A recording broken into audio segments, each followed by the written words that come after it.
C'est pourquoi le Seigneur a dit, cette génération, personne ne rentrera. Personne ne rentrera. Et nous disons à toutes les brebis qui sont dans cette captivité, sous la domination de ces gens-là, nous les appelons à sortir du milieu d'eux. Nous lançons un appel solennel de sortir du milieu d'eux, parce que Jésus leur a réservé une place.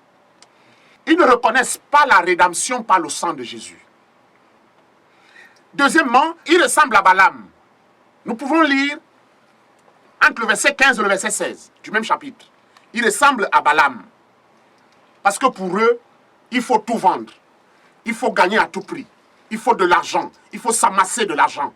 Il y a des pasteurs qui sortent à la télé pour dire ils ont des milliards, ils ont de ceci, ils ont de cela, alors que les indigents dans leurs églises sont là. Mais Jésus se fâche pour ça. Je veux que tu lises 2 Pierre 15 à 16. Après, tu liras Jacques 5, du verset 1 au verset 3. 2 Pierre 15. Après avoir quitté le droit chemin, ils se sont égarés en suivant la voie de Balaam, fils de Béor, qui aima le salaire de l'iniquité. Verset 16. Mais qui fut repris pour sa transgression, une ânesse muette, faisant entendre une voix d'homme, arrêta la démence du prophète. C'est ça exactement. C'est-à-dire que devant cette démence, le Seigneur suscite des hommes invisibles, des hommes sans valeur, des hommes qui n'ont presque pas d'identité, des personnes semblables à cette ânesse muette, pour arrêter la démence de ces gourous et de ces bourrous. Nous avons été équipés par le Seigneur. Et le Seigneur lui-même, il est sur le terrain pour rassurer son peuple, pour rendre le témoignage. Ces hommes se sont enrichis au moyen du trafic par la parole de Dieu. Lisons Jacques chapitre 5, entre le verset 1 et le verset 3. Jacques chapitre 5, à partir du verset 1er.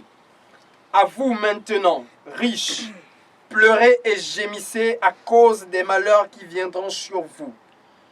Vos richesses sont pourries et vos vêtements sont rongés par les teignes.